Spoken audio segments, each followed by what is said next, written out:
Prezados amigos, estamos iniciando mais um evento da Amicus, Encontros de Cultura. Os trabalhos serão conduzidos pelo nosso presidente, engenheiro Flávio Ferreira Presser, a quem nós passamos a palavra. Obrigado, Paulo Regis.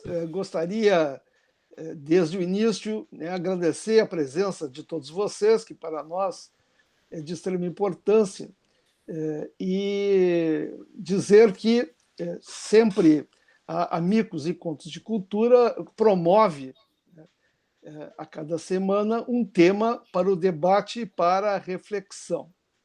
Nesta segunda-feira, estamos contando com a presença do jornalista e professor Jacques Weinberg, que nos brindará com a palestra sobre pandemia e sociedade.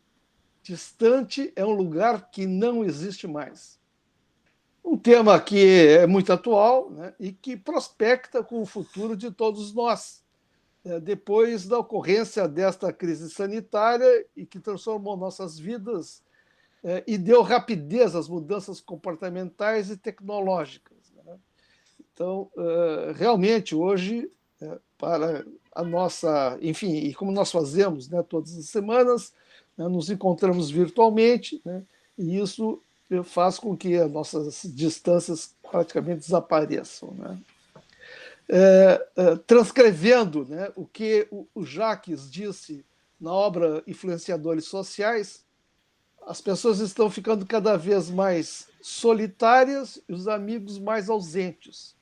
Ora, esta é uma das razões pelo qual, né, nós constituímos amigos, para realmente resistir a esta solidão, né, e esta falta, né, da presença dos amigos e também, obviamente, debater, discutir, né, questões que digam respeito à realidade tanto nacional quanto do mundo. Né? Então, desde já agradecemos ao Jacques por ter aceitado nosso convite e estar conversando conosco sobre este assunto tão importante para todos nós, né? Que modestamente queremos contribuir para que as pessoas possam conhecer melhor a realidade e contribuir também para o futuro harmônico e amigável. Né? Sei que esse propósito ele enfim, é difícil, né? Mas nós temos que tentar. Fazendo um currículo resumido do Jacques, né? Do Jacques Weinberg, na verdade é Jacques Alcalaia Weinberg, né? Quer dizer que ele é graduado em História pela PUC e em Jornalismo pela Universidade da Flórida. Fez mestrado em Jornalismo pela Universidade da Carolina do Sul e é doutor pela USP. Pós-doutorado foi realizado na Universidade do Texas e na Universidade de Tel Aviv.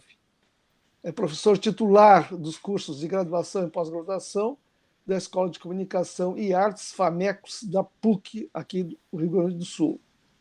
E é autor de 14 livros, né, 14 obras, e de quase uma centena de estudos publicados em revistas e livros no país e no exterior.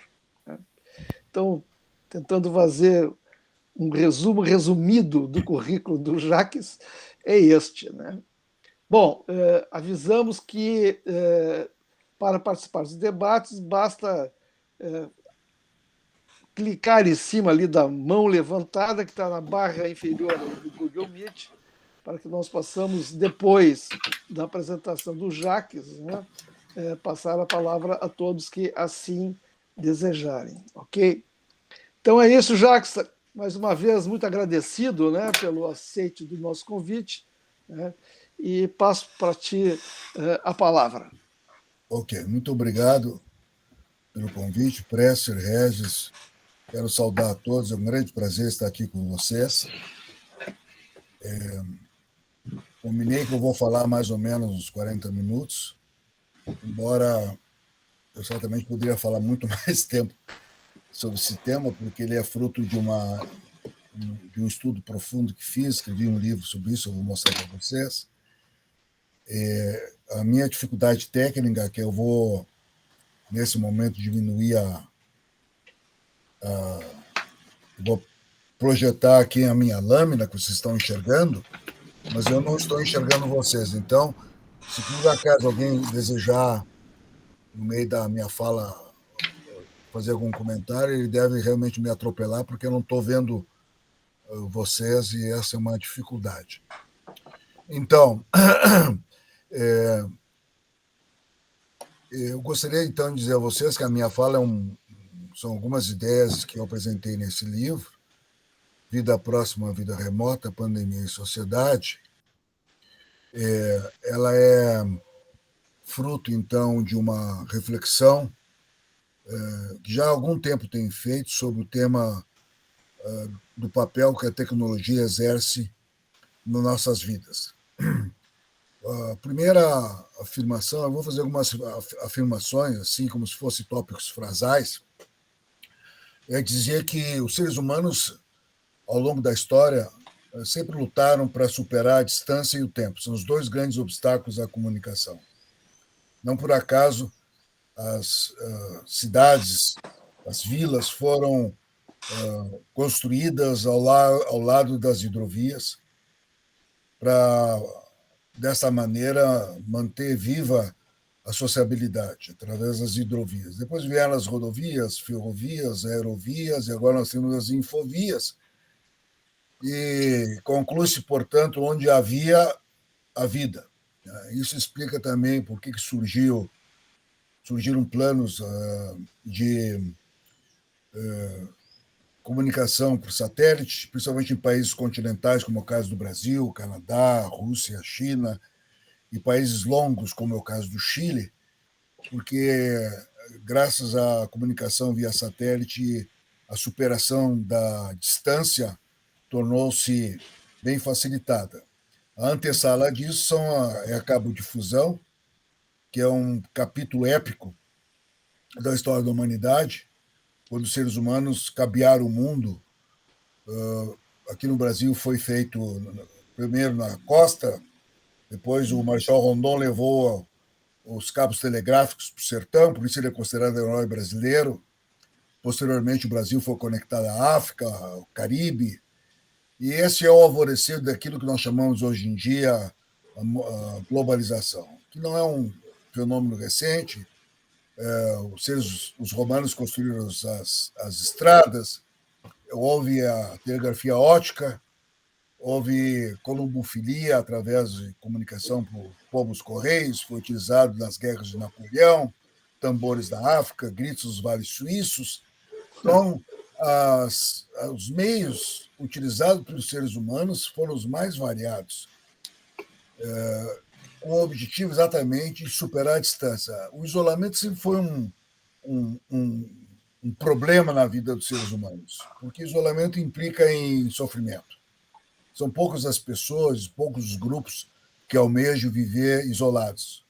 É o caso dos eremitas, é o caso, eventualmente, dos luteritas, aquela seita anabatista da Filadélfia, da Pensilvânia, desculpe, nos Estados Unidos. Existem algumas figuras que optaram em viver isolados, como é o caso do Carl Jung ou do Heidegger, por concepções filosóficas, existenciais. Se refugiou no interior da Suíça, perto de um lago, o outro foi para as florestas da Alemanha. Enfim, outros resolvem buscar o isolamento em monastérios e confrarias místicas. Usualmente as pessoas não buscam esse tipo de retiro.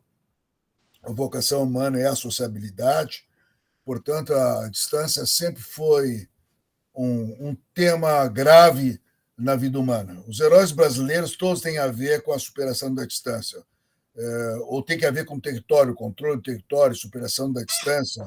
Santos Dumont, Marechal Rondon e outros personagens da história brasileira têm a ver com o território, porque a conquista do território e a sociabilidade das pessoas nesse território sempre foi um dilema grave para um país que não era unido, não era unificado, era um país que era descrito como uma espécie de união de regiões, não era provavelmente uma unidade uniforme, harmônica. Dificuldades de transporte eram enormes no Brasil, e, portanto, o tema da comunicação e do transporte tornaram-se graves sob o ponto de vista geopolítico. Por isso que se dizia no passado que governar é construir estradas, né? Toda vez que constrói uma estrada, se une uma comunidade mais isolada aos eixos principais, é um motivo de celebração. Hoje em dia, nós estamos vivendo um novo capítulo dessa história, um capítulo, eu diria assim, épico, né, que os seres humanos sempre desejaram superar o espaço geográfico, superar os desertos, as florestas, as distâncias. E a pandemia que nós vivenciamos e estamos ainda vivenciando é vista como um experimento massivo. Poucas vezes na história da humanidade, quase 13 bilhões de pessoas foram obrigadas a ficar enclausuradas dentro de suas casas. Isso está motivando uma quantidade enorme de estudos sobre o que aconteceu com essas pessoas nessa experiência massiva de isolamento. Ou seja, retornamos a um estágio que foi sempre tentado ser evitado ao longo da história, e a quantidade de conclusões e de insights que essa experiência produziu é enorme. Vocês sabem que a NASA faz experimentos de isolamento. Ele enclausura seus astronautas em ambientes fechados e por um período longo para ver o que acontece com essas pessoas. Foi por causa dessa experiência de enclausuramento que surgiu o programa de televisão Big Brother. Big Brother é uma decorrência dessas experiências que a NASA realizaram para tentar decifrar o que é que acontecia com as pessoas quando elas viajam para o espaço e ficam em ambientes fechados por um longo período de tempo, o que acontece com as tripulações de submarinos que passam períodos longos viajando. Enfim, há outras experiências também. No medievo, o horizonte das pessoas era 15 quilômetros, porque eles tinham que viajar 15 quilômetros longe do feudo, voltar ainda durante o dia, porque tinham medo dos bandoleiros. Então, o horizonte existencial das pessoas era 15 quilômetros, e não mais do que isso. Eram raras as pessoas, a não ser que eles fossem trovadores, que viajavam de fino e feudo para divertir as populações com os seus espetáculos, a não ser nessa experiência particular, muito especial, o horizonte das pessoas era 15 quilômetros. Portanto, havia realmente uma sensação de isolamento. As viagens marítimas produziam esse impacto no imaginário coletivo. Muito desse impacto era fantasioso, se imaginava que o mundo a ser descoberto era povoado por monstros e por grandes desfiladeiros. Enfim, as pessoas imaginavam assim como nós imaginamos hoje o que é que existe no espaço sideral, se existe vida em outros astros do universo. Então, essa incerteza ela produziu, na época das grandes navegações, uma quantidade enorme de fantasias. Então, vocês vejam que as tecnologias que foram criadas ao longo do tempo tinham como objetivo principal conectar as pessoas, produzir interação. Sem interação, as pessoas se sentem perdidas, as pessoas se sentem abandonadas, né? E o esforço humano foi nesse sentido que hoje é obtido, conforme a cena que eu apresento aqui na lâmina, de forma virtual. A virtualidade também não é um fenômeno recente, a virtualidade já existia nos pergaminhos, já existia nos templos egípcios, com as descrições gravadas em pedra. A virtualidade também existia nos papiros, E, evidentemente, que a virtualidade tornou-se um fenômeno muito mais difuso com o surgimento da tipografia. O autor escreve uma obra e a obra é lida 100 anos depois, então passa de geração em geração um saber. O livro foi um veículo que difundiu o interesse por astronomia, por geografia, rompeu o controle que a Igreja Católica tinha sobre o saber até então privilegiado da teologia, enfim, uma cultura secular que se difundiu graças à literatura e à obra tipográfica. Então, o termo virtualidade ela é utilizado hoje em dia e tem-se a impressão que é algo que resulta da tecnologia digital, mas, na verdade, é uma experiência antiga. Esta cena que eu apresento é uma espécie de cartão postal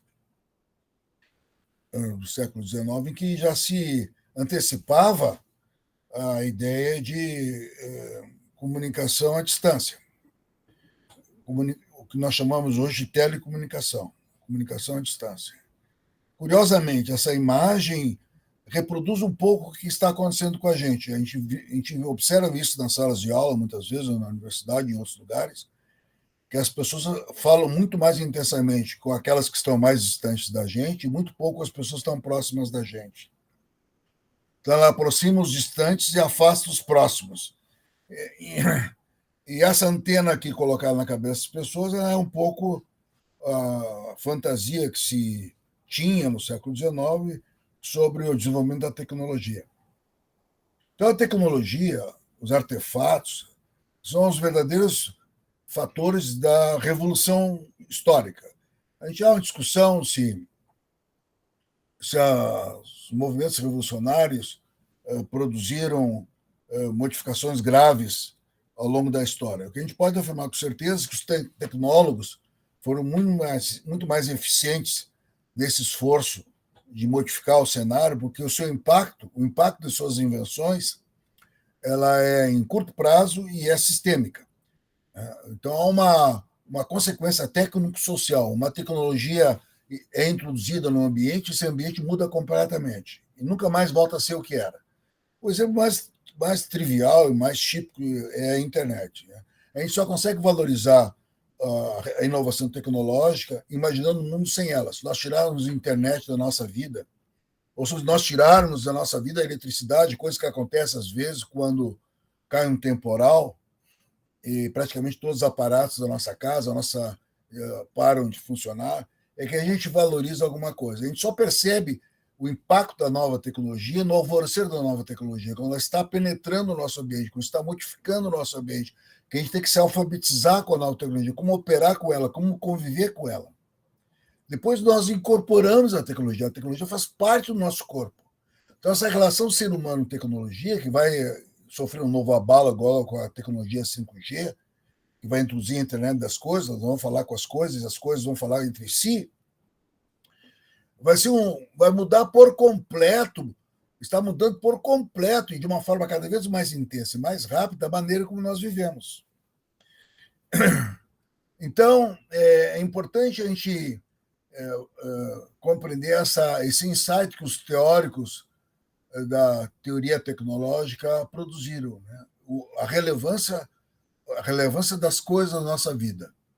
Existe toda uma ideologia contra as coisas, né? A ideologia anticonsumista, por exemplo, a ideologia ludita, né? Ou neoludita, que abomina as inovações, né? Porque o ludismo foi um movimento de quebra das máquinas na Revolução no século XIX, que os artesãos perceberam que iriam perder seus empregos, que o estilo de vida ia mudar, quem tinha poder ia perder, os novos atores iriam ascender, e que, portanto, a sociedade ia mudar de tal forma que eles não teriam mais lugar nela. Então, houve todo esse movimento de rebelião à tecnologia. Hoje existe no mundo todo um movimento neoludita, um movimento que abomina as inovações, um movimento que nós chamamos de tradicionalista, que é retornar a um estilo de vida que existiu, que eles imaginaram, como nós costumamos dizer na nossa roda de conversa, que o meu tempo era melhor, o meu tempo sim que era bom. há uma certa nostalgia de um tempo da intimidade, que é uma intimidade que foi perdida e que nós colocávamos nas calçadas, os bancos para conversar com os amigos numa roda de chimarrão. Há toda uma nostalgia desse estilo de vida que desapareceu. Algo parecido ocorreu quando os jovens resolveram se encontrar nos postos de gasolina, que era uma coisa que eu não entendia muito bem por que isso acontecia. Depois eu entendi que era por causa que ali se vendia álcool, bebidas alcoólicas, e eu também compreendi que o álcool é um lubrificante social. Tem certas pessoas que somente alcoolizadas ou relativamente alcoolizadas conseguem se comunicar com outras pessoas. A literatura chama isso de lubrificante social. Existem outros lubrificantes sociais, o álcool não é o único, mas foi o que atraiu os jovens que não frequentam mais os postos de gasolina, eles frequentam outros lugares, que era o lugar onde eles podiam se relacionar, ou seja, resgatar um grau de intimidade, um grau de afetividade que a distância prejudica. Então, essas mudanças tecnológicas produziram reações. O símbolo dessa reação é o Unabomber. Tem no Netflix, recomendo que todos vejam, a investigação que a FBI fez durante 18 anos para descobrir quem era esse sujeito que mandava bombas em envelopes para os laboratórios de pesquisa das universidades, dos institutos de tecnologia, porque esse professor de matemática, um gênio da matemática, um PhD de matemática, abominava as inovações tecnológicas. Ele é outro que decidiu viver no meio da floresta, numa choupana, e de lá ele montou um laboratório em que ele produzia artefatos explosivos e mandava pelo correio esses artefatos para diferentes pessoas. Durante 18 anos, o FBI tentou descobrir quem ele era, finalmente descobriram, e ele chantageou o New York Times, o Unabomber, que é o apelido dele, porque ele tinha uma visão de apocalipse, né? Também não foi só ele que teve essa visão. Estou apresentando aqui o próprio Isaac Newton e vários outros, hoje em dia, fazem discursos apocalípticos, né? Especialmente em relação agora com a era do robô que se aproxima e com o domínio das tecnologias, das máquinas inteligentes, com os algoritmos. Tem toda uma visão dos últimos dias, uma visão apocalíptica. Toda vez que essas modificações graves ocorrem na nossa rotina, há sempre as profecias malditas. O Unabomber, então, chantageou, como eu disse, o New York Times e o Washington Post, que publicaram 11 páginas de um manifesto contra a modernidade, né? E hoje nós temos toda uma doutrina neoludita e anarco-primitivista que abomina o desejo das pessoas modificarem aquilo que a tradição nos legou. Então, há um desejo de preservar o estilo de vida, por exemplo, indígena. Há um certo sabor nisso também no ambientalismo, né? Essa ideia russoniana, né, do bom selvagem, de viver em contato íntimo com a natureza, não perder essa... E a terra ela é mistificada, ela é chamada de ventre, ela é tratada como se fosse um ser humano. Vocês conhecem bem isso porque trabalham nessa área. Tem todo um sabor mágico em relação à natureza. Também não é de hoje, o Rousseau falava nisso, e o anarco-primitivismo, que em certos ambientes é muito forte, um movimento muito forte, quer resgatar um pouco essa ideia de retorno às origens, retorno à natureza. Então, a pergunta que nós temos é essa: o que virá após a pandemia, né? Então, eu digo que, não eu, mas muita gente diz que nós vivemos, na verdade, foi um grande experimento massivo, social, de isolamento coletivo, né? Como se nós tivéssemos todos sido submetidos a esse experimento pela NASA, como a NASA faz lá no meio do deserto, com frequência, para ver como é que as pessoas sobrevivem isolados. Coisa que eu vi pessoalmente no deserto do Sinai, no monastério cristão, que os indivíduos vivem lá em contemplação divina, né, isolados no meio do deserto. Então, toda vez que surgem essas inovações, especialmente essas referentes ao contato humano, eles passam a ser utilizados como símbolos do novo tempo, né? o símbolo de progresso no início do século XX era o trem e a telegrafia, né? A conquista do Oeste, a conquista do sertão brasileiro era o trem, né? E a telegrafia, né? Essa ideia, então, que cabia ao administrador prover maneiras, oferecer maneiras, facilitar o contato das pessoas, deixar as pessoas nesses contatos desenvolverem a sociedade, né? Então, hoje há uma tradição de tecnófilos, autores que se valorizam sobremaneira toda e qualquer inovação tecnológica, dizem que é impossível evitar que as tecnologias novas penetrem e tomem conta do ambiente, porque sempre há uma vantagem relativa, e onde há uma vantagem relativa, ninguém abre mão delas. E se apareceu o carro, todos querem carro, se apareceu a eletricidade, todos querem eletricidade, apareceu a computação, todos querem computação, porque ninguém quer abrir mão da vantagem relativa que essas tecnologias oferecem. Naturalmente, há os que se opõem a isso, tem uma relação de fobia às novas tecnologias, do espírito que eu apresentei aqui de bloquear o progresso, porque mesmo a palavra progresso é uma palavra polêmica, né, polissêmica, o que é de fato progresso, e tem toda uma discussão filosófica que vocês conhecem sobre o que significa de fato progredir. Então, eu quero ressaltar numa nova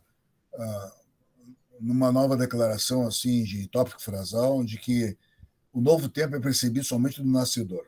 Depois ele é incorporado, faz parte da gente. Tecnologia é uma extensão do corpo, né? O binóculo, o telescópio é a extensão dos olhos, o robô é a extensão dos braços, o computador é uma extensão do cérebro, as pernas são estendidas através da bicicleta, do carro, do foguete, do avião e do trem. Então, os seres humanos vão brincando de Deus, o que a gente chama em inglês playing God. Nós estamos brincando de Deus, criando máquinas, equipamentos e artefatos à nossa semelhança, de forma a nos tornar cada vez mais potentes, mais capazes de dominar a natureza, mais capazes de ir mais longe, mais rápido, de forma mais eficiente. Então, esses equipamentos agem sobre nós de forma inconsciente, né? Nós incorporamos eles e agem sobre nós de uma forma inconsciente. Nós criamos as máquinas, depois as máquinas nos moldam, né? O exemplo que eu dei, que vale a pena repetir, é o tema grave da eletricidade. A eletricidade é a tecnologia que sustenta a modernidade toda. Como nós temos temporais com frequência a eletricidade desaparece, a gente observa a alegria das pessoas quando ela retorna, né? Então, nós temos essa abordagem tecnosocial, tem um nome para isso, eu não vou entrar muito na questão mais acadêmica, mas essa relação eu chamaria de mágica entre os seres humanos e as coisas, né? Isso começa com as crianças, com os brinquedos, as crianças dão vida aos brinquedos, elas dormem com os brinquedos, elas abraçam os brinquedos. Nós nos damos conta que nós também fazemos a mesma coisa com os artefatos que nos cercam. O micro-ondas, né, que foi uma coisa maravilhosa quando entrou, me lembro perfeitamente, que não precisava mais esquentar o leite na canequinha, no fogão. Eu me lembro perfeitamente quando entrou a televisão na minha casa, quando entrou o telefone na minha casa, porque cada equipamento desse que entra na casa da gente vai moldando a nossa vida e vai modificando completamente a ecologia humana. Por isso que essa abordagem tecnosocial é chamada de ecologia da mídia. Então, hoje nós temos uma nova experiência acumulada. Nós mesmos fomos objetos dessa experiência, que é viver através da tela. A tela passou a ser uma fronteira entre as pessoas e uma ponte das pessoas. A nossa relação com o computador é uma relação de vício, já não é nem mais de apreço. Nós vemos a tela, estamos viciados nela. Hoje existem várias síndromes relacionadas ao número de horas que a gente passa na frente da tela, o desejo de estar permanentemente online. Surgiu até um novo termo chamado on-life, né? Tantas são as coisas que nós hoje fazemos e não fazíamos há muito pouco tempo atrás, através do computador. Então, talvez hoje outra declaração assim, como se fosse um slogan ou uma chamada de televisão, que os objetos influenciam as pessoas. os objetos. A frase que o Marshall McLuhan criou é essa, que o peixe só sabe que vive na água quando é pescado. Nós só nos damos conta de que nós vivemos cercados por esses aparatos, que esses aparatos dominam nossa vida, quando nós sentimos falta dele, ou como ter uma experiência, uma experiência, digamos, antropológica, vamos viver sem telefone, sem televisão, desconectado, no meio dos índios, na floresta amazônica. Então, esse tipo de experiência de Indiana Jones, de viver um mundo completamente diferente da gente, que criou até uma indústria turística. No turismo tem o que eles chamam de turismo ecológico, exatamente prover as pessoas desse prazer de entrar no turno do tempo, de viver um estilo de vida que já não se vive mais. Então, nós hoje temos absoluta consciência da relevância do mundo material. A palavra que eu uso, materialismo, aqui é no sentido de chamar a atenção de todos nós de que nós vivemos acompanhados de coisas. Segundo os cálculos, aí, eu não sei como é que eles fazem esses cálculos, mas está na literatura, nós diariamente mantemos contato com 2.000 objetos diários.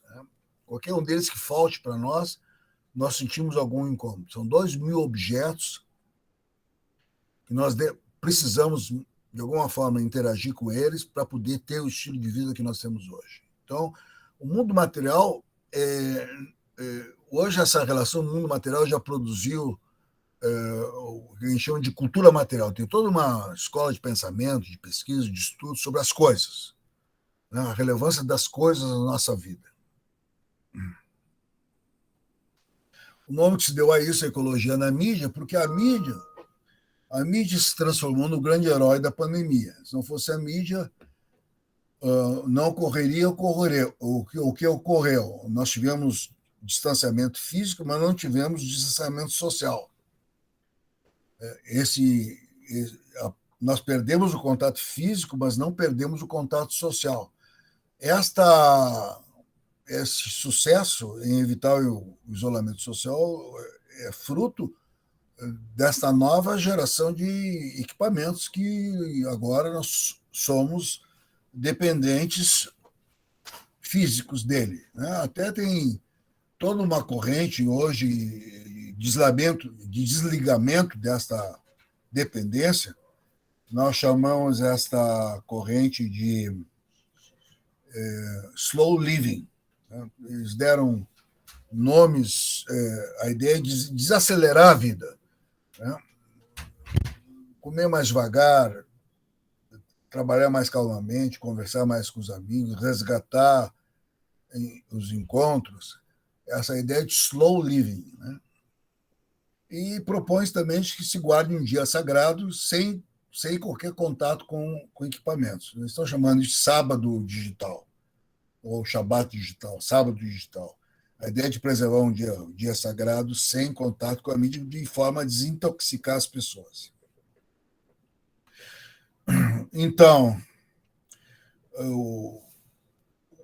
segundo o que a gente pode afirmar, então, é de que, de fato, a inovação tecnológica ela subverte o estilo de vida vigente. A vida não volta a ser o que era depois que uma tecnologia entra. Nós estamos hoje, então, discutindo o que vai acontecer depois da pandemia. Nós ainda não temos uma resposta categórica a isso, porque não passamos dessa experiência ainda, mas tem 2 ou 3 hipóteses. Uma que eu acho que não vai acontecer é de que nós iríamos voltar a viver como vivíamos antigamente. É pouco provável que isso ocorra, por uma razão muito simples. Nós desfrutamos de uma vantagem relativa que as tecnologias contemporâneas nos oferecem. E a gente não vai mais abrir mão dessas vantagens relativas. A gente nunca abre mão da vantagem relativa. Então, é muito provável que as confrarias como essa vão continuar se reunindo. Hoje, a PUC tem 50.000 alunos online, né? Pouco tempo atrás não tinha quase nenhum.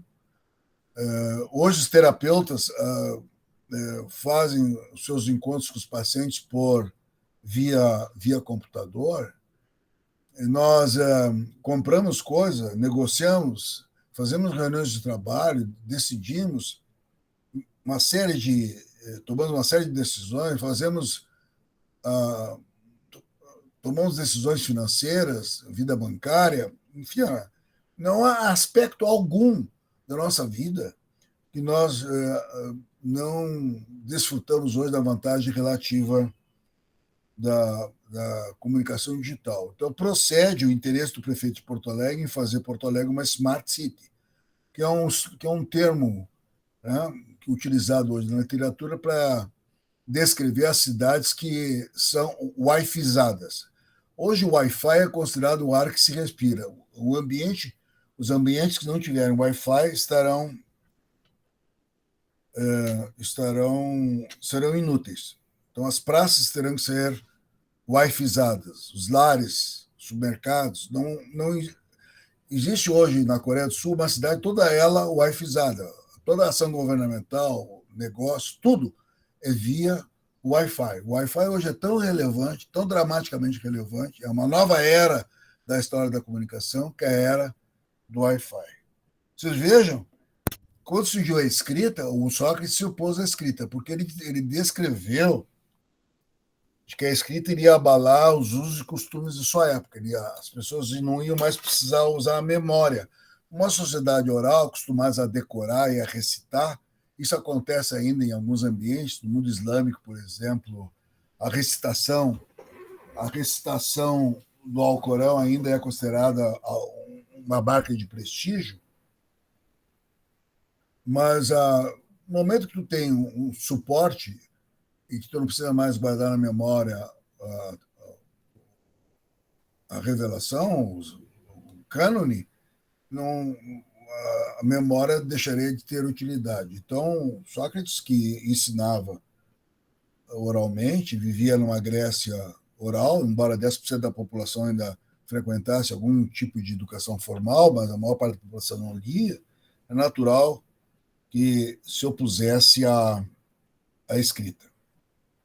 Então, eu já estou me aproximando, já estou observando aqui, estou chegando no meu tempo.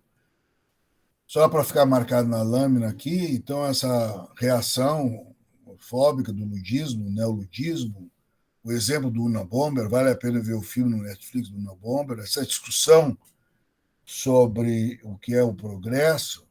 Naturalmente, nós temos hoje toda uma visão teológica, existe toda uma corrente teológica que considera a epidemia castigo de Deus. Tem todo um nome, deram um nome a essa escola teológica, né? Todas as epidemias, em geral, foram vistas como castigo de Deus. Outras epidemias foram a mesma coisa. Então, hoje a gente fala... Então, existe toda uma interpretação, assim, do fim dos dias, em função a essa pandemia que nós vivemos. Então, o termo que está se usando para o Wi-Fi, que eu referi, é ubicom. Então, a ideia de que o Wi-Fi estará ubíqua, estará em todos os lugares.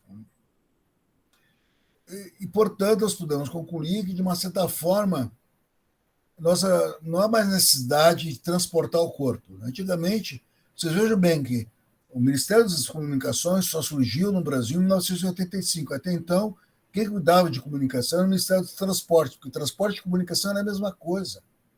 Para tu te comunicar, tu tinha que transportar fisicamente o corpo, tu tinha que ir fisicamente num lugar. O surgimento, no período da ditadura, em que houve um grande avanço das telecomunicações do Brasil, é que as pessoas começam a ter consciência da separação entre a difusão da palavra e o movimento do corpo. Nós estamos entrando numa era, então, na era dos sensores. O país mais controlado por sensores do mundo é a China, tem 600 milhões de sensores e câmeras e sensores de todos os tipos pelo país. E isso está ocorrendo em várias partes do mundo, o que justifica, então, o termo on-life. Em suma, nós não desejamos nem a quarentena, nem o isolamento, porque isso é sofrimento. A intimidade física, que foi substituída pela intimidade virtual, e na intimidade virtual muitos sentidos foram cancelados. A internet passou a ser um recurso estratégico. Sem internet, hoje um país não funciona. Evidentemente, isso gera consequências políticas. A internet, em alguns lugares, é muito vigiada. Quando a autoridade não gosta dos rumores, dos mexericos que se difundem nas redes sociais, eles simplesmente desligam a chave. Por exemplo, a Índia, se não me engano, no ano passado, teve 115 vezes ficou sem internet por causa disso. Ver a tela é algo viciante, a tal ponto que 61% das pessoas, quando acordam, 5 minutos depois que acordaram, já estão com o telefone celular na mão. No meu caso, eu acordo, a primeira coisa que eu faço é correr para o celular. Em geral, as pessoas olham 85 vezes ao dia para o seu telefone celular e lamentam quando ele não treme. Tem toda uma síndrome de desejo de ver constantemente os e-mails que a gente recebe. Existe hoje a figura, então, do nome digital, a pessoa que anda pelo mundo, sempre conectado, porque o lugar no distante é um lugar que não existe mais, as pessoas continuam trabalhando da mesma forma. Existe até hoje países que dão um visto de nome digital, porque a pessoa está fazendo turismo e está trabalhando ao mesmo tempo. Tem esse tema da cidade inteligente, né? E também tem o problema de que a gente deixa rastros na vida digital, a gente deixa rastros. E os algoritmos estão capturando esses rastros, estão decifrando quem nós somos, estão constantemente nos oferecendo coisas, estão tentando nos influenciar politicamente, no consumo, nas crenças, nos valores. Tem toda uma discussão aí sobre sociedades vigiadas, sociedades controladas. Existem inúmeros sniffers, que são programas que monitoram o que se difunde hoje e as marcas digitais que as pessoas deixam. Outro ensinamento da experiência da pandemia é que a proximidade física e por longo tempo é demasiadamente longa e é perigosa. A gente sabe que o número de divórcios cresceu no período da pandemia, com muita violência doméstica. Eu poderia elaborar mais um pouco sobre isso, do ponto de vista da convivência intercultural, que mostra também que essa proximidade física entre os diferentes é um problema. Mas esse é outro ensinamento que as pessoas estão tirando da pandemia, né?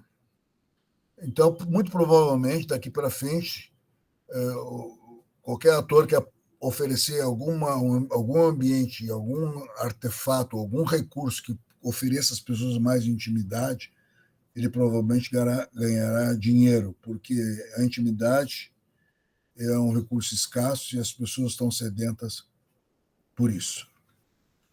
Bem, aqui eu chego, então, tentando respeitar o tempo, algumas reflexões que eu desenvolvi, digamos assim, com exemplos e com mais densidade na apresentação que fiz desse livro.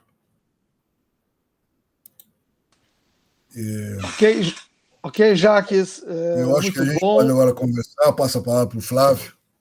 Isso, eu vou, na realidade, conduzir um pouco agora essa parte de troca de opiniões, né? E trocas de ideias. Mas, assim, foi ótimo, Jacques. Pelo menos eu aprendo muito quando te ouço, porque tu não tratas comunicação pelos meios, né? Geralmente a gente fala os meios de comunicação, né? Tu na realidade, historias a questão da comunicação é a relação que ela tem com as pessoas, né? Ou seja, quais são os fins da comunicação, né? Os efeitos que ela produz. E tu trouxesse aqui um número muito grande, né, de experiências, enfim.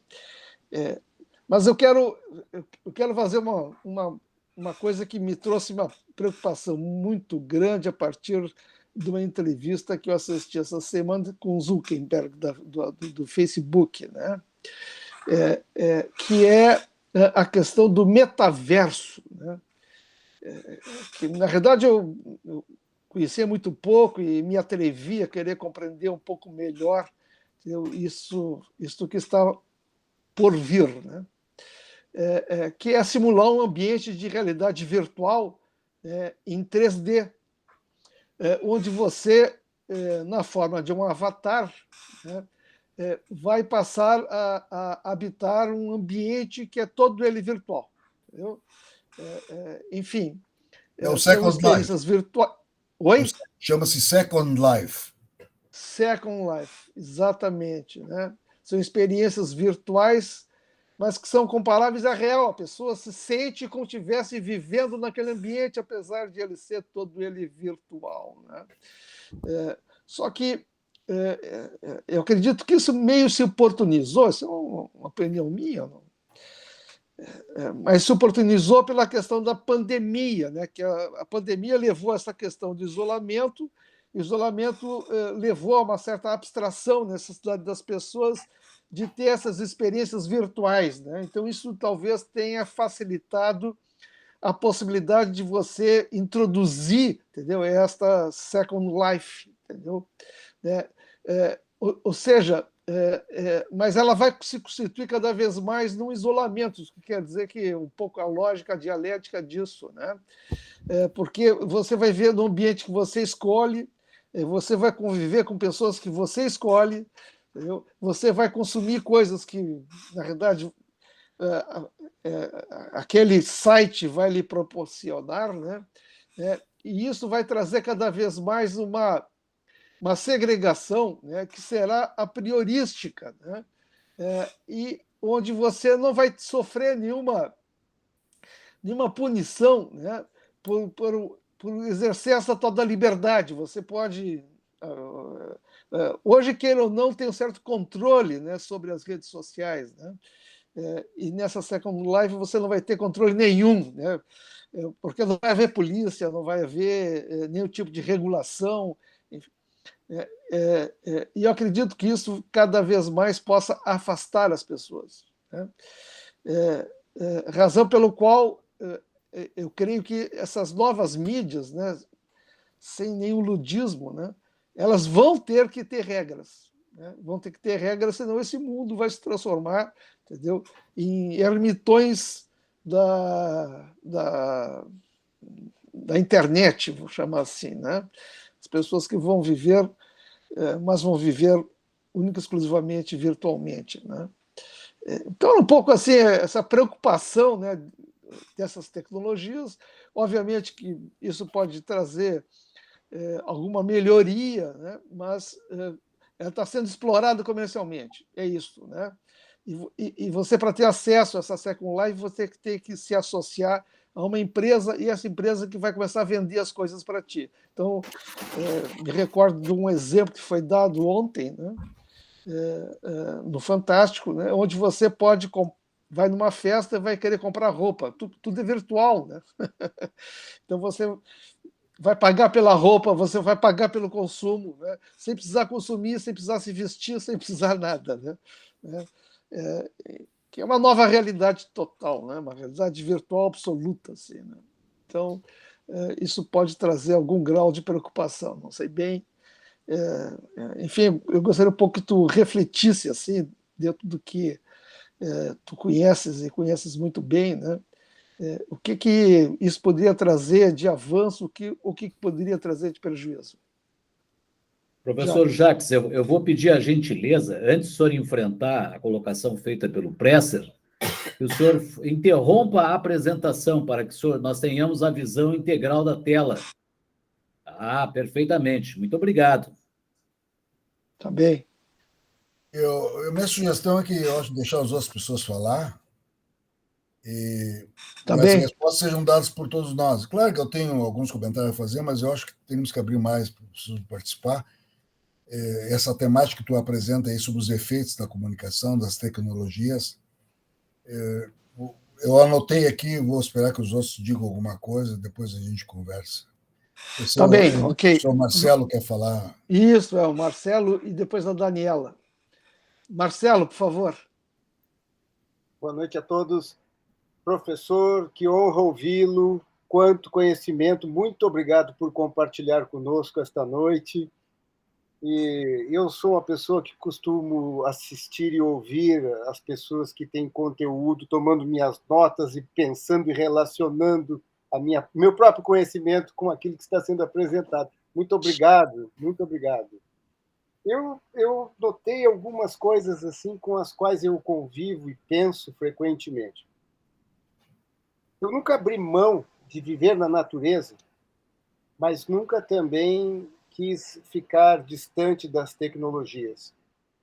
O que acontece no momento atual para mim é um paraíso, porque eu continuo vivendo na natureza e eu tenho um salto de qualidade das comunicações através da tecnologia que aconteceu em 40 anos, do zero, onde nos anos 80 apenas os donos da indústria do Vale do Silício que podiam usar a internet, para em 2020 o mundo. E nós estamos agora numa condição que pode nos propiciar isso que nós estamos fazendo agora, ali ouvir claramente, ver os parceiros claramente e podermos ter um entendimento e um aprendizado coletivo de alto nível. Então, nós estamos vivendo essa situação. Mas, quando o senhor falou que existe agora essa questão de uma... que sempre se buscou a comunicação, estarmos em contato com os outros, eu fiquei pensando, existem pessoas que nasceram antes do seu tempo, é o que se diz, né? E existem pessoas que nasceram depois do seu tempo também. Assim, pessoas que vivem num passado. Será que isto é só uma questão de evolução espiritual? Ou isso poderia ser uma questão de modelos mentais? Essa é uma questão que eu fico com isso comigo. Assim. Será que isso é mais fundo ou é só uma questão do modelo mental da pessoa ser mais rígido ou mais flexível? Então, eu queria colocar essa discussão. Assim, nós podemos, sim, ter uma vida simples e uma vida com acesso à tecnologia. Só que nós temos que ter a capacidade de analisar a qualidade das nossas relações. Então, eu nunca vou abandonar os meus bons livros, porque eu posso lê-los de dia, se faltar tudo que for o acesso à tecnologia. À noite posso, de repente, ler um pouco com uma vela, né? Mas, na realidade, é um drama. Eu tenho muitos trabalhos como educador, e um deles é a gestão do tempo, que eu ensino para pessoas que estão hoje vivendo um problema de não conseguirem gerenciar o seu próprio tempo. E o próprio tempo ele está completamente atrapalhado pela tecnologia. Eu faço minhas medições estatísticas e o grande problema dos meus alunos é que 90% do tempo está sendo roubado por ladrões do tempo ligado ao excesso de uso da tecnologia.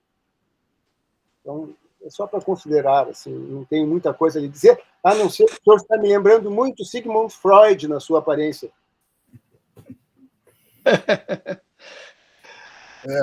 Também, alguns chamam Cabeda, a física ao troço. agradecemos. O professor quer comentar? Não, eu acho que vou esperar tu falar e as outras pessoas falar.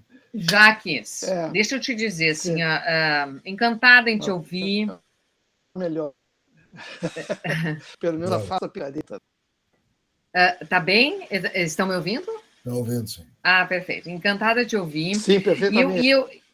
Perfeito. E eu compactuo muito do que disseram agora há pouco o Flávio e também o Cabeda. Os dois comentaram algumas coisas. Eu, por exemplo, assim, tenho essas contradições.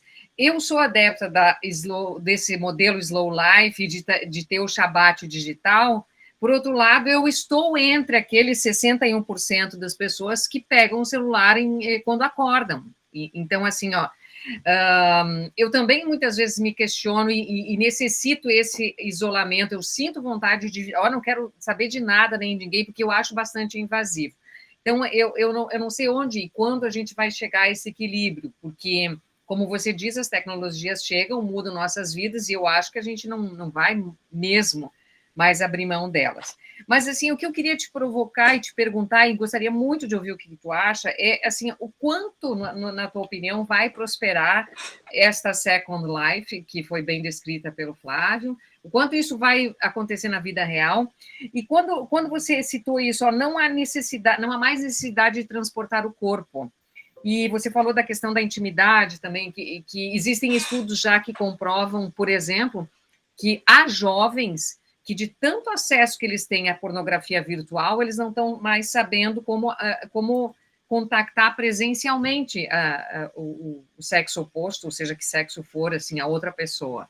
Né? Então, assim, ó, eu queria um pouco te ouvir isso. O que a gente pode esperar mesmo desse mundo que vem com essa atrapalhação toda de nós que não somos nativos digitais, mas vem essa geração toda que é nativa digital, que ela sai da barriga teclando, né?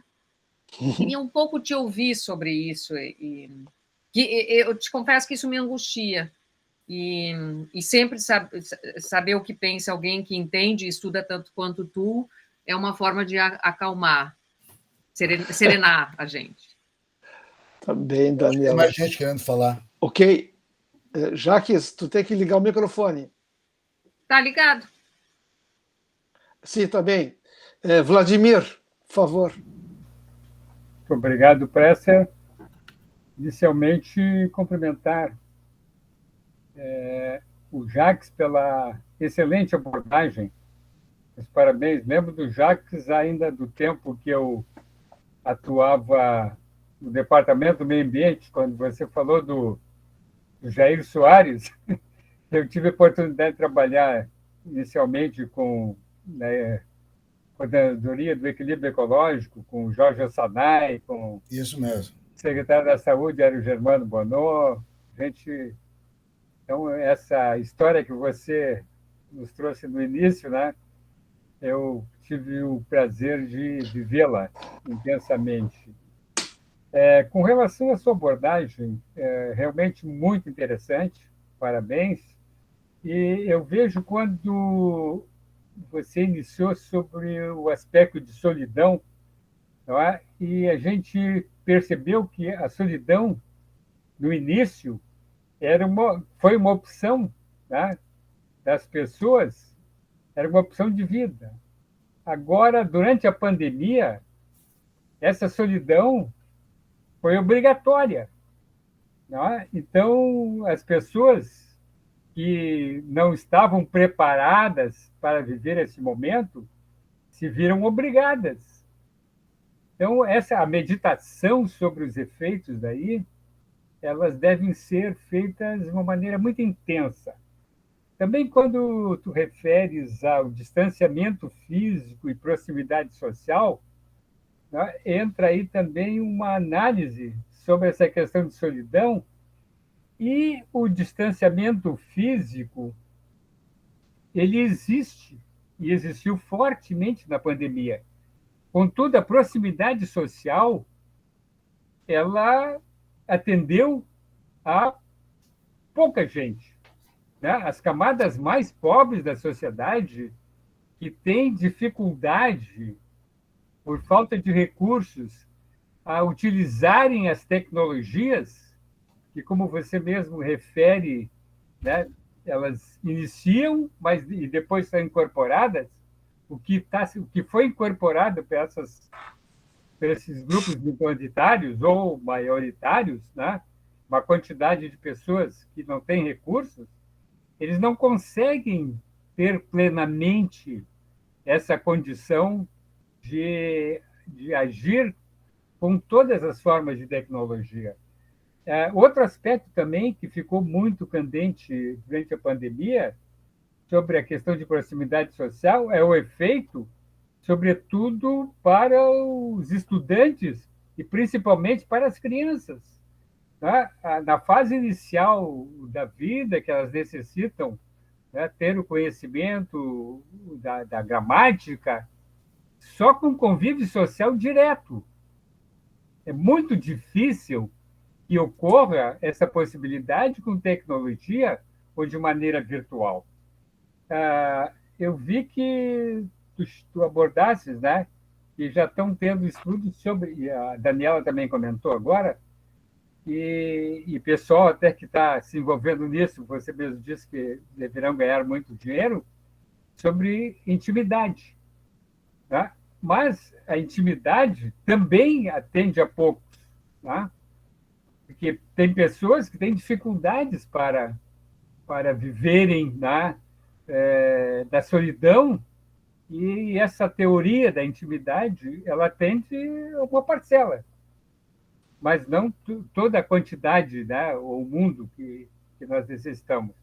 E essas diferenças sociais, que, sobretudo, são mais candentes nos países pobres, né, ou em desenvolvimento, elas dificilmente serão superadas com as novas tecnologias. Então, foi apenas uma abordagem, né? Não, não é nem uma pergunta, é apenas uma reflexão, né? Diante do que falastes, que eu realmente te cumprimento. Muito obrigado. Ok, Jacques, não tem ninguém inscrito, por favor, Ok. comentes, então. Então, em relação ao tema do Avatar, o Avatar é considerado na literatura como uma espécie de alucinação, né? O Second Love é uma experiência que já tem um certo número de anos, né? Ela não é assim tão... Se imaginava que ela poderia ser muito mais popular do que é, mas a grande magia, o grande encanto do Second Life é a ideia de tu vive como se estivesse assim submetido a um efeito da drogadição, né? Claro que isso dá um certo grau de prazer, né?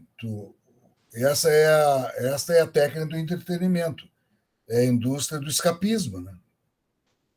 Porque as pessoas passam um certo número de horas por dia no entretenimento, né? Porque elas querem viver a fantasia, elas querem viver uma certa sensação de fuga da realidade. Aparentemente, todos nós precisamos um pouco disso também. O Second Life é mais um recurso colocado à disposição, não nossa, não minha, porque eu não frequento esse mundo, mas a gente sabe que os jovens passam horas vivendo essas experiências, especialmente jogos digitais. Nós temos alunos aí que passam 10, 15 horas por dia, e tem aí eventos na universidade que os alunos relatam. Eu fico sempre de boca aberta, que eles passam 10, 15 horas jogando. Eu vejo meus netinhos pelo telefone celular, nós todos temos aqui provavelmente netos. Saem da escola, chegam em casa, ligam para o coleguinha da sala de aula, que recém deixou a sala de aula, e continuam a interação, jogando e brincando. A gente vê no restaurante as pessoas narcotizando os bebês e as crianças para não incomodar na hora do almoço, né? Coisa que a gente fazia antigamente com brinquedos, né? Dava uns brinquedinhos para as crianças. As pessoas hoje passam os desenhos infantis. Então, eu diria que o Second Life é um recurso adicional, né? O Flávio fez uma abordagem assim, crítica, e o colega que falou o seguinte, o Marcelo fez uma abordagem tecnofóbica, e o Marcelo fez uma abordagem tecnófila, né? Foi interessante as duas abordagens, porque o Marcelo diz que está vivendo em contato com a natureza e desfruta do prazer de se sentir no centro do mundo, porque não existe mais centro do mundo, já que todos os lugares são centro do mundo, graças à rede. Esse enredamento geral e global coloca todo mundo no centro do mundo, não tem mais centro do mundo. A gente pode estar lá no interior do Rio Grande, no meio de uma fazenda, e se sentir como se estivesse em Nova York, por exemplo. Já não sei se é centro do mundo. Então, sempre que a gente se coloca nesse tipo de conversa, de debate sobre os efeitos, que é uma das mais antigas tradições de pesquisa, sempre que surgiram novas tecnologias, a primeira coisa que as pessoas perguntaram sobre os efeitos, isso aconteceu com as revistas em quadrinhos, que havia uma grande preocupação dos pais, que a revista em quadrinho ia prejudicar o hábito de leitura de livros das crianças, por exemplo. Houve toda uma reação contra as revistas em quadrinho. Existe hoje uma biblioteca de livros críticos sobre a televisão, né? Gente que amaldiçoa, tem uma relação de amor e ódio em relação à televisão. Uma mídia que está perdendo audiência a cada ano que passa, né? As pessoas sempre não encontram mais prazer em ver televisão, né? Especialmente se as pessoas têm número de anos de educação. A gente sabe que é uma relação inversa. Quanto mais a gente estuda, menos televisão a gente vê e mais YouTube a gente vê, né?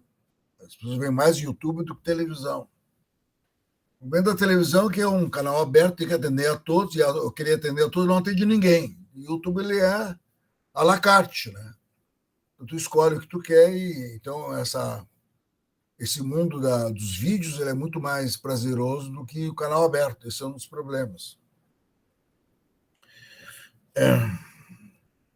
Então nós temos bons efeitos, de fato temos bons efeitos e temos efeitos problemáticos. Em toda a história de todas as tecnologias isso aconteceu. As tecnologias são criadas, o criador da tecnologia não sabe bem para que é. Quando surgiu o telefone, as pessoas não sabiam o que ia servir o telefone. O primeiro que descobriu o que ia fazer com o telefone foi a autoridade que ligou com um fio telefônico para o quartel, que ele queria que os soldados protegessem ele. Depois foram os médicos que descobriram que o telefone servia para se ligar com as farmácias. O telégrafo, o primeiro cliente do telégrafo foram as redes ferroviárias que podiam comandar os movimentos dos trens das mercadorias. Quando surgiu a internet, as pessoas não sabiam bem o que era. Era um programa militar secreto de criar uma forma de comunicação que sobrevivesse ao ataque nuclear. Depois, aos poucos, isso foi se alargando e foi ocupando. Então, o inventor da tecnologia ele não sabe bem para que serve aquilo. É meio casual. Então, sempre há efeitos problemáticos, sempre há efeitos bons, como aqui foi salientado, né? Em relação a essa ideia de viver o passado, acho que alguém referiu aí, né? Acho que foi o Cabeda, né? A ideia de viver o passado. Existe todo um movimento fortíssimo no mundo hoje chamado tradicionalismo, né? É um livrinho meu que vai sair lá, provavelmente em Santa Maria, na Universidade de Santa Maria. Eu chamei o livro de Indignados, os inimigos da modernidade. São pessoas que não querem que a vida se transforme. As pessoas querem paralisar o tempo. Eu diria assim que os tradicionalistas, assim chamados tradicionalistas, o Olavo de Carvalho e o Ernesto Araújo são os dois mais fortes representantes do tradicionalismo, principalmente o Ernesto Araújo, é que o grande foco do tradicionalismo são os russos, né? São filósofos russos hoje, ligados ao Putin, né? Que estão na liderança desse movimento. E esse pessoal todo aí abomina o mundo liberal, porque é um mundo que admite o laissez-faire, está disposto a correr o risco de que as inovações causem problemas, que o laissez-faire admite estilos de vida divergentes e não um padrão moral rígido, bem estabelecido. Bom, isso daria um outro encontro sobre o tema do tradicionalismo, né? E nós temos hoje, em função disso, existem todos esses movimentos neoconservadores, né? O tradicionalismo além dos neoconservadores. Os neoconservadores eram ex-trotskistas. O movimento neoconservador são de converso, foi feito por conversos, gente que era trotskista e que passou ao movimento conservador. O movimento tradicionalista é mais radical ainda, né?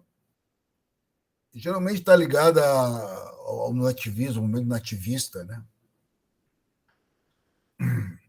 A ideia de paralisar o tempo, a ideia de bloquear as mudanças, né? Foi mencionado numa frase que eu anotei aqui, a ideia de abandonar, que o Márcio, eu acho que foi o Marcelo, disse que tu não abandonas os livros, né? Acontece que os livros estão sendo abandonados, Marcelo. Está todo mundo lendo e-book agora, inclusive eu. Né? Está todo mundo lendo e-book, os livros estão sendo abandonados. Também nessa área, o livro como a mídia impressa toda está em debacle. Os jornais estão fechando no mundo todo. A Folha de São Paulo, que já teve, vamos supor, 300 mil assinantes, hoje tem 70 mil assinantes. E os números estão caindo. Então, a leitura continuará existindo, mas não tenho certeza se o papel será o suporte. Eu continuo assinando, sou o único cara que assina Zero Hora, que eu acho que é um jornal que está em crise profunda, mas eu sou o único cara no meu prédio que assina Zero Hora. A gestão do tempo é realmente um tema grave, E a pandemia mostrou o grau de dificuldade que as pessoas têm com a gestão do tempo. Uma das maneiras para não deprimir, porque houve muitas doenças psíquicas e psicológicas, afetivas durante a pandemia. Eu não referi elas. Eu também não sou psiquiatra, embora toda a minha família seja psi, minha mulher é terapeuta, minha filha é psicóloga, meu genro é psiquiatra, os meus almoços são um inferno. Qualquer coisa que eu diga, todo mundo me faz aquele aham psicológico para mim. Né? Mas a quantidade de disfunções afetivas foi enorme. Né? A depressão, o suicídio aumentou dramaticamente nesse período. Então, e uma das maneiras de evitar isso é a gestão do tempo. Né? Eu, por exemplo, fiquei um mês enclausurado, sem sair de casa. Mas eu organizei o meu dia, de tal hora até hora. Foi quando eu escrevi 4 livros esse ano. Né? Por causa disso, eu acordava, ia, sentava, né? Almoçava, descansava, escrevia ginástica e voltava, tudo assim, metodicamente, para não enlouquecer. Né? Eu acho que foi feito aqui pelo Vladimir considerações muito importantes que eu não tratei, que é, de fato, a ideia da marginalidade digital, né? Que envolve camadas sociais no país e também no mundo. Né? Tem países que estão muito parcamente digitalizados, em que a internet não alcança todos os lares. O Brasil está vivendo uma realidade de difusão crescente da internet, mas eu tenho a impressão que não chega a 40% dos lares conectados na internet. A ideia é a seguinte, sem internet é a nova via. Né? A tendência é conectar todos os lares na internet. Claro, quem não se conectar na internet vai ser um marginal digital, ele não vai poder viver muitas dessas experiências que nós estamos aqui comentando. O Vladimir também tem razão que talvez a vítima mais importante, mais grave da pandemia foram as crianças. Não há a menor dúvida disso, porque a sociabilidade é algo decisivo na primeira infância. A gente sabe disso. A gente aprende a falar em contato com o outro, a gente aprende as palavras em contato com o outro, a gente aprende moral como contato com os outros, a gente aprende um montão de coisa, quase tudo em contato com os outros. E se não tem contato com os outros, a gente sofre temos um problema grave. Então, eu acho que, de fato, essa primeira infância aí foi... Talvez os idosos também possam ser incluídos como vítimas graves da pandemia, porque o isolamento ao idoso, que já é uma coisa quase inevitável da idade, se tornou ainda mais grave com a pandemia. Bom, eu acho que era isso que eu anotei aqui para fazer comentários. Né?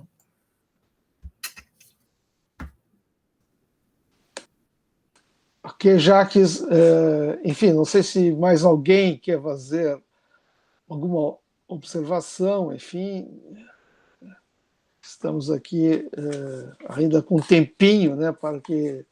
Eu vou fazer minha propaganda, se alguém me der a honra de ler o meu livro, ele tá vendo no amazon.com.br. Contos 14, Jacques. Então, tem inúmeros, tem lá, mas tem esses últimos que eu escrevi, inclusive esse, A Vida Próxima, A Vida Remota, está lá no Amazon. Também. Esse também está lá, esse é o penúltimo. O último mês não foi publicado ainda, que é sobre o tradicionalismo, que eu acho um tema gravíssimo, importantíssimo, que talvez vocês pudessem conversar sobre esse tema, que é um tema muito interessante.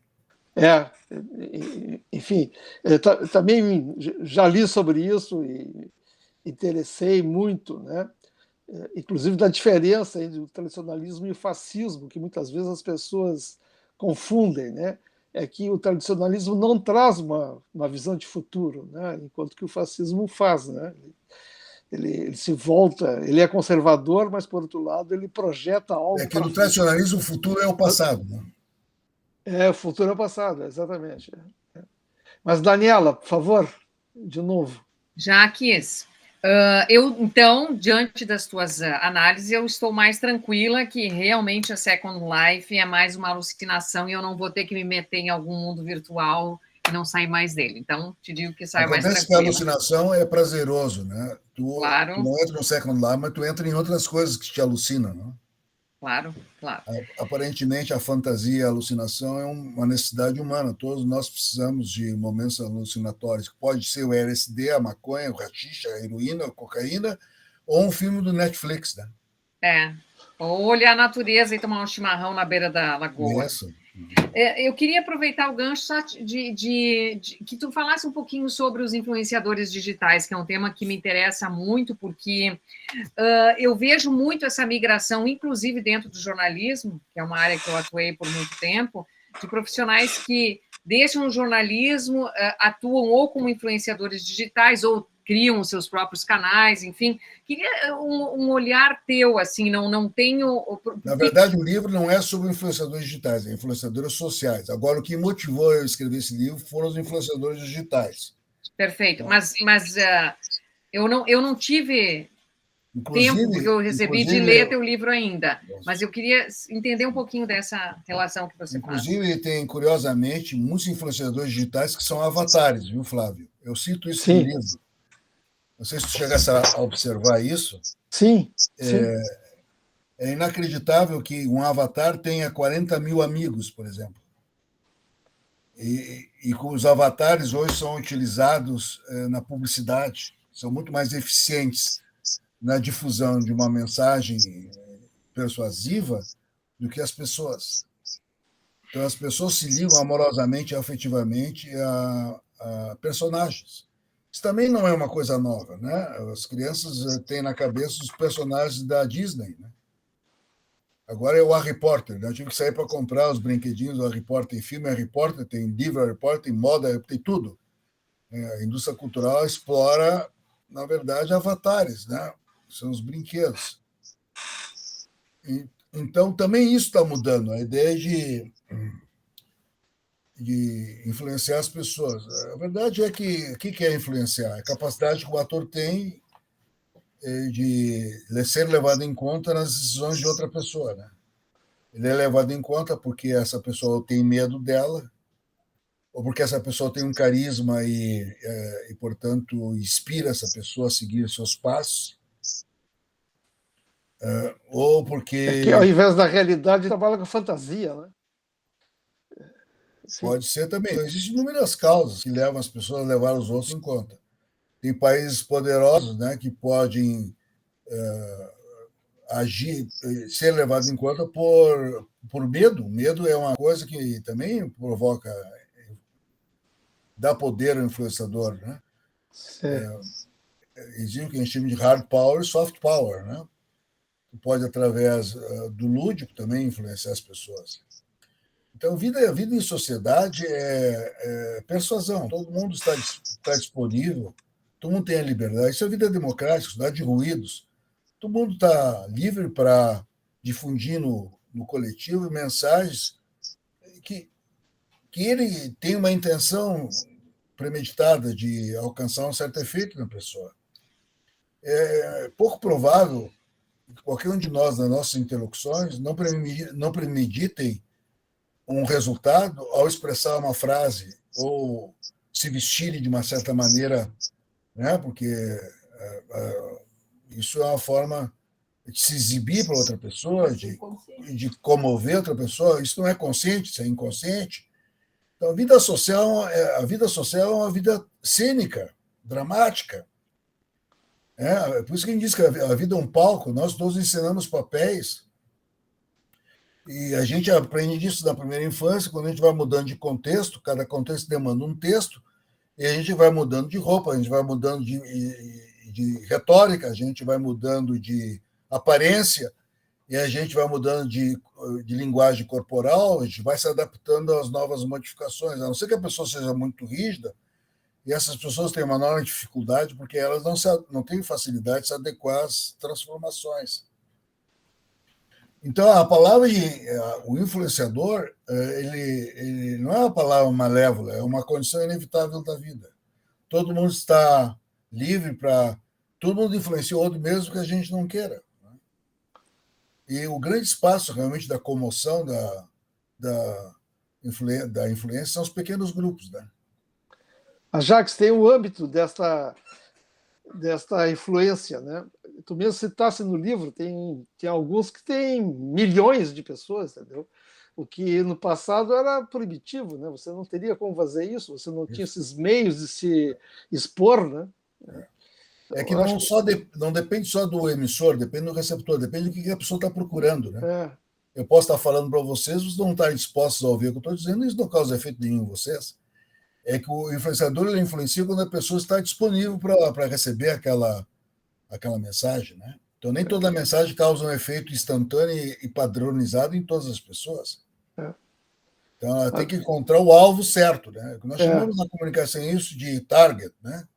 target. Não é qualquer mensagem através de qualquer veículo dizendo qualquer coisa que atinge todos, né? Certo. Tá bem. Jacques, tem o Vitor Hugo também fazer uma colocação. Vitor, por favor. Eu não estou enxergando só aqui, mas tudo bem. Boa tarde a todos. Professor Jacques. Um abraço. Obrigado pela excelente palestra e por compartilhar o seu conhecimento. A colocação que eu queria fazer é com relação ao que o Presser colocou sobre os avatares. Aquele grupo musical ABBA, que não se reunia há 40 anos, agora, inclusive, parece que montaram um teatro em Londres para apresentar um show virtual, que, inclusive, vai se chamar Avatar. Esse seria um exemplo de futuro, da nossa realidade virtual presente, e um exemplo de volta ao passado seria o documentário que foi recentemente lançado aí no Disney Plus, que se chama Get Back, que é um documentário sobre os ensaios dos Beatles. Eu gostaria que o senhor comentasse a respeito. Muito obrigado. Existe toda o que a gente chama de retrotopia, que são as utopias do passado. Tudo que é retrô, moda retrô, músicas do passado. Existem ambientes que são criados para recuperar estilos de vida do passado. Williamsburg, nos Estados Unidos, está todo mundo vestido como se tivesse os tempos coloniais.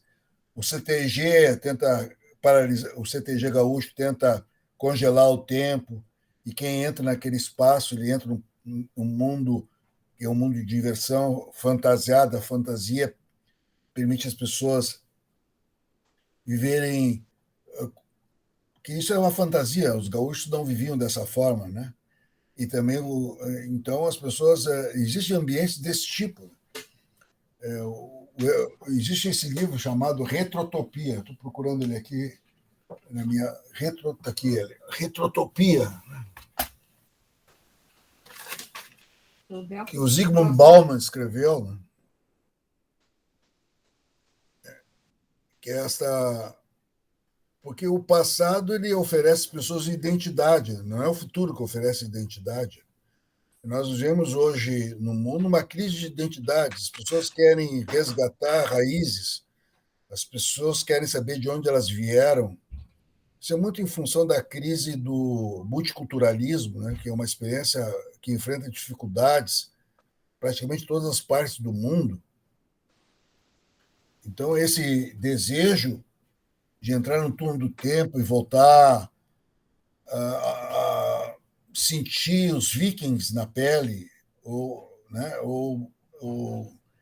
enfim, o Brasil, o Canadá, por exemplo, é um país com crise de identidade, talvez esse seja o único caso de sucesso, ainda que relativo, da experiência multicultural, né? Mas eles têm um problema de vazio, né?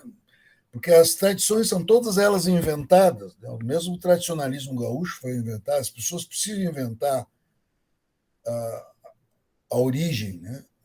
O gauchismo foi inventado, né, em 48, pelos 5 caras que fundaram o movimento tradicionalista gaúcho, a gente sabe disso, copiaram as músicas dos uruguais, copiaram a vestimenta do gaúcho argentino, e a própria vestimenta do gaúcho não é do gaúcho, na verdade veio da Turquia, através da Guerra do Paraguai. Por isso que a gente não fala mais em folclore, a gente fala em fake-lore, né? Que é um termo que um autor americano o autor americano criou essa expressão, neologismo, mas depois que a fantasia entra, aquilo passa a ser verdade para as pessoas. E aquilo atende uma necessidade afetiva delas, grave, importante, e a fantasia tem vida. O Papai Noel existe, não tem como desmanchar o Papai Noel. O Papai Noel foi inventado pela Coca-Cola, as pessoas não sabem disso. Quem inventou o Papai Noel foi a Coca-Cola, que vestiram ele de vermelho porque era a cor da bebida. E hoje tem aí no shopping centers, todo o festeirê, mas não tem importância, isso veio ao encontro de uma necessidade humana. Eu não sei se eu fugi muito do tema, mas são coisas que me vieram à cabeça. Também. Está muito bom, Jacques. Enfim, nós estamos já com 19 horas e 31 minutos. A gente tem sempre limitado, né, os nossos encontros para que nós possamos melhor nos programar, né? Eu sei que, obviamente, no final da tarde todo mundo tem seus compromissos, né? E a gente busca sempre fazer esse controle, né, de tal maneira que também as pessoas consigam permanecer assistindo. Mas, mais uma vez, né, quero agradecer por ter aceitado o nosso convite, né? Enfim, sempre nos ampliar nossos conhecimentos, né? Porque tu és uma pessoa intelectualizada e conheces muito essa área de comunicação, professor de muitos, né, e bons profissionais. Enfim, quero passar então para o Paulo Regis fazer aí o encerramento da nossa sessão, né, e cumprimentá-lo, parabenizá-lo, né, pela apresentação. Obrigado. Obrigado, Presser. Nós desejamos expressar a nossa gratidão ao professor Jacques Weinberg pela instigante palestra proferida. Agradecemos e registramos as seguintes presenças: Marcelo Cabeda, Eurico Rodrigues, que nos assistiu do Rio de Janeiro, Suzete da Costa, Sérgio Abreu, Daniela Salete, Maria Marta, Altair Margarida de Conto, Heloísa Machado Rosa da Silva, Onélio Luiz Soares dos Santos, Maria Aparecida Cardoso da Silveira e Eurico Rodrigues de Belo Horizonte. Muito obrigado pelas presenças. Por derradeiro, comunicamos que na próxima segunda-feira, dia 13/12, no mesmo horário, às 8 horas, a Amicus, Encontros de Cultura, oferecerá a palestra online do jornalista José Antônio Vieira da Cunha, que falará sobre a importância da mídia, do cojornal até o uso das redes sociais. Os nossos trabalhos estão encerrados. Desejamos a todos muita saúde e uma boa noite. Até breve. Um abraço, obrigado a todos. Boa noite. Muito bom, obrigada. Parabéns, abraço. Obrigado. Muito bem, parabéns. Excelente. Obrigada. Boa noite, boa noite. Tchau. Boa noite.